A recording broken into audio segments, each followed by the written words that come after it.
Memakai pelitup muka ketika salat adalah salah satu norma baru pada semua umat Islam di seluruh negara. Oleh itu, ramai yang tertanya-tanya adakah perkara tersebut dibolehkan dan salat itu adalah sah atau sebaliknya. Untuk mengurangkan kekeliruan dan keraguan bagi semua pihak, saya dan ahli kumpulan saya telah membuat satu pencarian dari sumber-sumber yang boleh dipercayai tentang perkara tersebut. Dengan ini, jom kita saksikan bersama-sama.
Assalamualaikum, salam sejahtera dan salam satu Malaysia.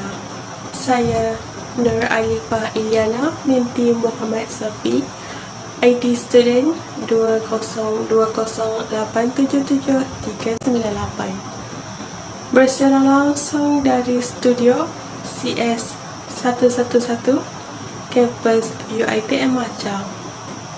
Tajuk berita pembentangan hari ini adalah tuntutan agama dan pemerintah, iaitu memakai pelitup muka ketika solat. Kebenaran salat berjemaah di surau atau di masjid untuk individu yang lengkap vaksinasi 2 dos telah berkuat kuasa, sekaligus dapat mengimarahkan kembali tempat ibadat umat Islam di seluruh negara. Baiklah, tanpa melengahkan masa lagi, kita berikan kepada pembentang kita untuk keterangan lanjut, sekaligus menghuraikan hukum asal menutup mulut ketika salat. Terima kasih saudari Nur Alifah Iliana yang bersiaran dari studio. Seterusnya bersama saya Nur Sharina binti Rukman dengan nombor matrik 2020809268 dari kelas D1 CS 1113B. Saya akan menerangkan kepada anda berkaitan dengan hukum asal untuk menutup mulut ketika solat. Hukum asal untuk menutup mulut ketika solat adalah makruh pada awalnya. Namun, ianya adalah sah sekiranya terdapat alasan-alasan syar'i. Terdapat beberapa faktor yang menjadi asas kepada larangan untuk menutup mulut ketika solat. Yang pertamanya, kerana ia merupakan perbuatan kelompok majusi ketika mereka menyembah api. Hal ini pernah dinukilkan oleh Imam Ash-Shawkani yang berkata, telah berkata Ibn Hibban, kerana ia menutup mulut adalah antara perbuatan kelompok Majusi. Beliau berkata lagi, sesungguhnya larangan menutup mulut di dalam solat adalah apabila ia dilakukan dalam tempoh masa yang lama. Bukanlah ia turut dilarang ketika menguap dalam keadaan yang mampu mereka tahan. Selain daripada itu, terdapat juga hadis yang melarang untuk menutup mulut ketika solat. Abu Hurairah radhiyallahu anha pernah meriwayatkan bahawa Rasulullah sallallahu alaihi wasallam melarang untuk menjulurkan pakaian di dalam solat dan melarang seseorang lelaki itu untuk menutupi mulutnya. Hadis riwayat Abu Dawud. Seterusnya, faktor kedua yang menjadi asas kepada larangan untuk menutup mulut ketika solat ialah kerana ianya akan menghalang kesempurnaan bacaan di dalam solat serta kesempurnaan sujud. Kata Syekh Mullah Ali Al-Qari, golongan Arab dahulu menutup mulut mereka dengan serban mereka. Mereka menjadikan bahagian hujung serban tersebut di bawah leher mereka, lalu mereka menutup mulut mereka supaya tidak dimasuki udara yang bercampur dengan debu disebabkan oleh panas ataupun sejuk, kerana ia menghalang kesempurnaan bacaan di dalam solat serta akan menghalang kesempurnaan sujud. Berkenaan dengan kesempurnaan sujud ni, terdapat sepotong hadis yang pernah dijelaskan oleh Rasulullah sallallahu alaihi wasallam tentang anggota yang boleh disentuh pada permukaan sujud.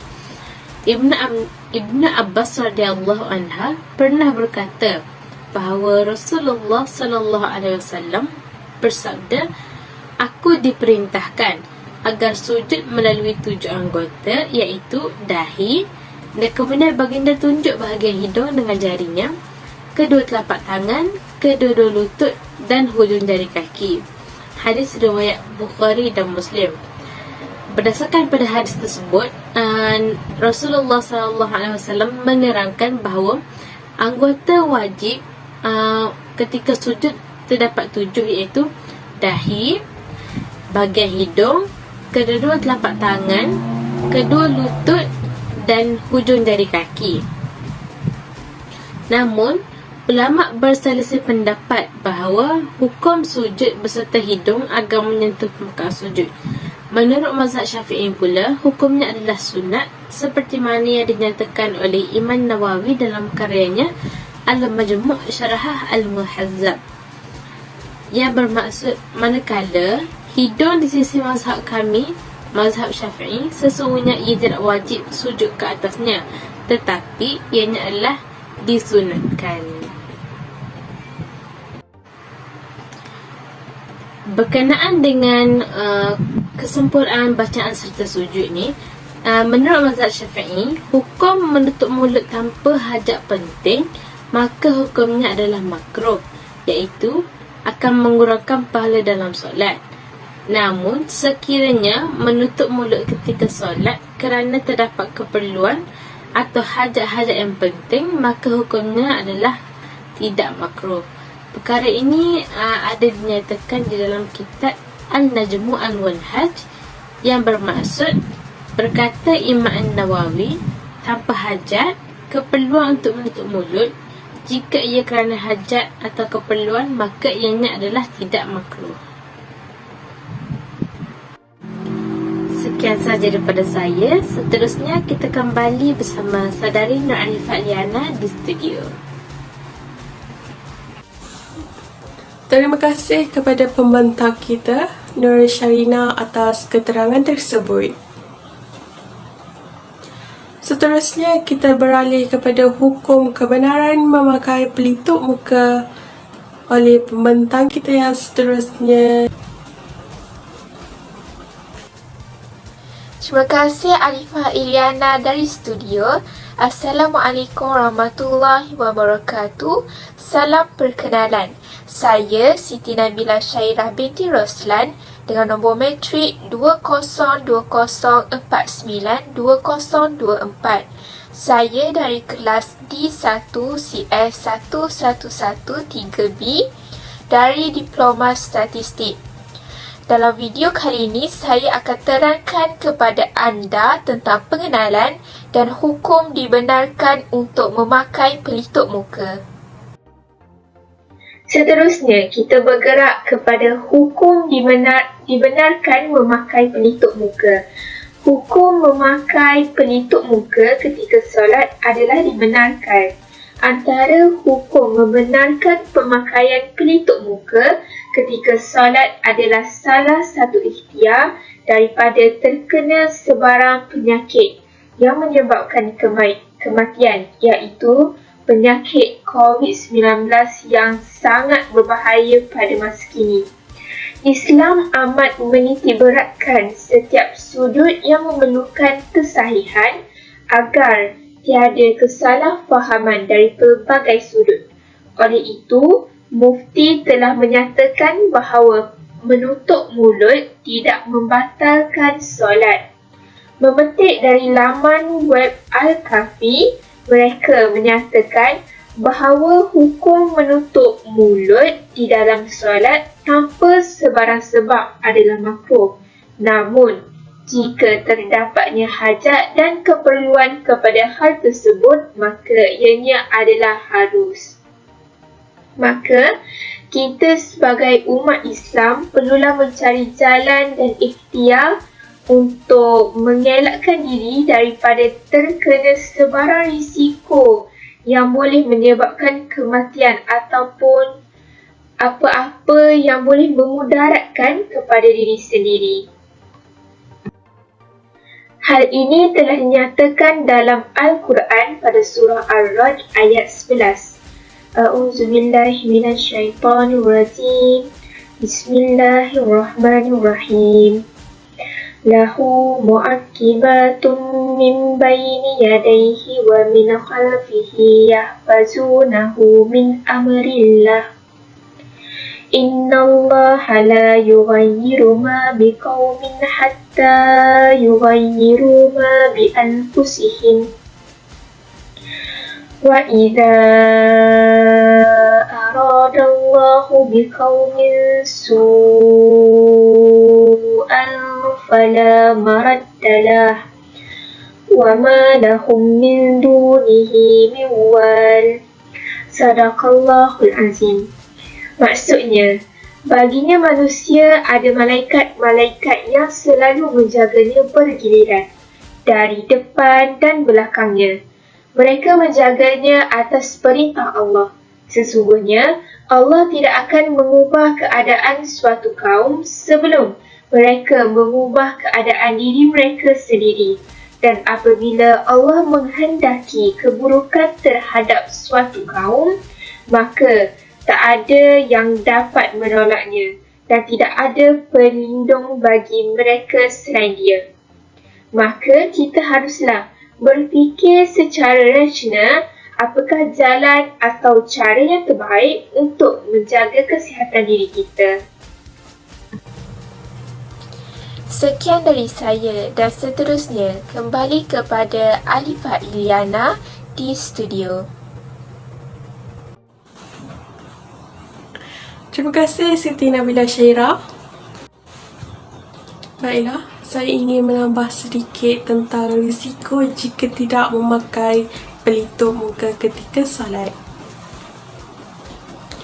Seperti yang kita tahu, penyakit COVID-19 adalah penyakit berjangkit yang sangat berbahaya. Oleh disebabkan penyakit ini penyakit berjangkit, pemerintah kita telah mengambil langkah berjaga-jaga atau pencegahan awal dengan melaksanakan operasi SOP yang sangat ketat ketika berada di tempat awam yang sangat sesak, termasuklah memakai pelitup muka. Ini adalah kerana di surau atau di masjid adalah antara tempat yang sangat sesak, terutamanya pada salat Jumaat. Jika tidak memakai pelitup muka ketika salat sebagaimana yang telah ditetapkan oleh pemerintah, kemungkinan besar individu itu akan dijangkiti penyakit tersebut. Penyakit ini telah merenggut sebilangan besar nyawa pesakit yang positif. Selain itu, sesiapa yang melanggar peraturan termasuklah tidak memakai pelitup muka ketika solat boleh didenda ataupun dikompang oleh pihak berkuasa serta boleh didakwa kerana sengaja ingin menyebarkan penyakit berjangkit yang berbahaya ini.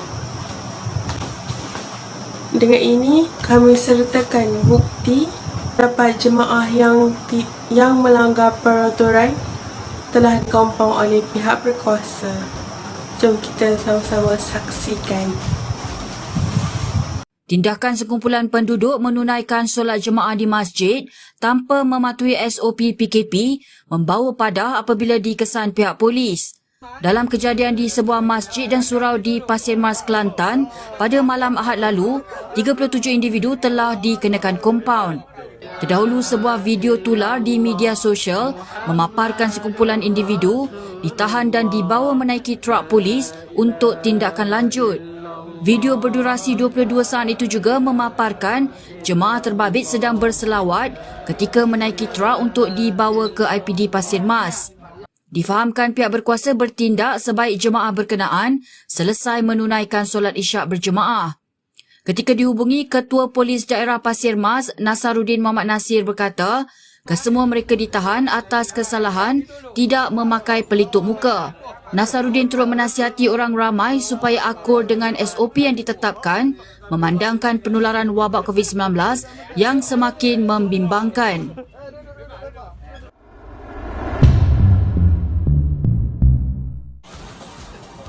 Sebagai penutup, saya ingin menyimpulkan bahawa hukum menutup mulut atau memakai pelitup muka ketika solat tanpa sebarang sebab adalah makruh.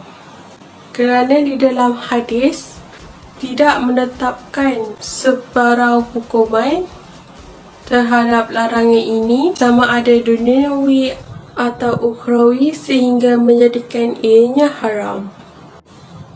Tetapi hukumnya akan menjadi makruh jika memakai pelitup muka atau menutup mulut ketika solat adalah untuk mengelakkan sebarang kemudaratan kepada diri sendiri atau orang lain seperti mengelakkan habuk atau debu yang berteburai dan yang paling penting adalah penyakit yang berjangkit seperti COVID-19 atau dikenali sebagai coronavirus yang boleh membawa maut.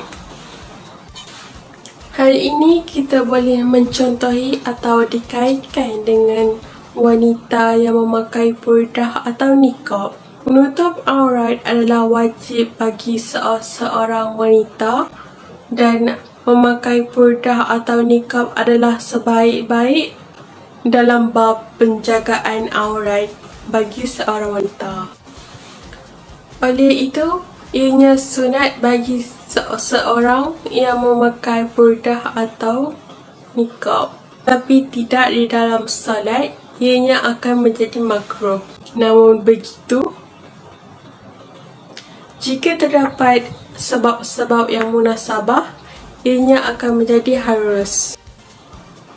Itu sahaja daripada kami bertiga. Yang baik itu daripada Allah Subhanahu Wa Taala dan yang buruk itu daripada kami.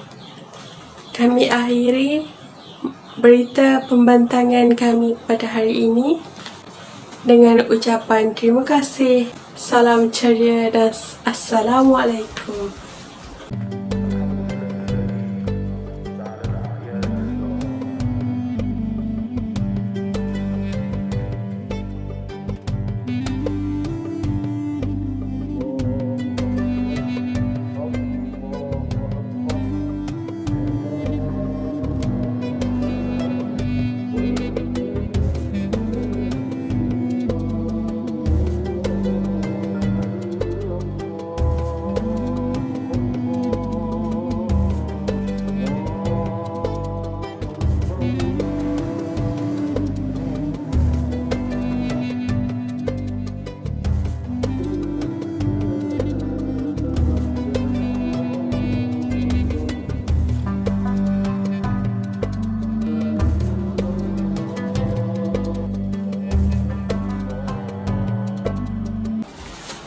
Jangan lupa like, share and subscribe.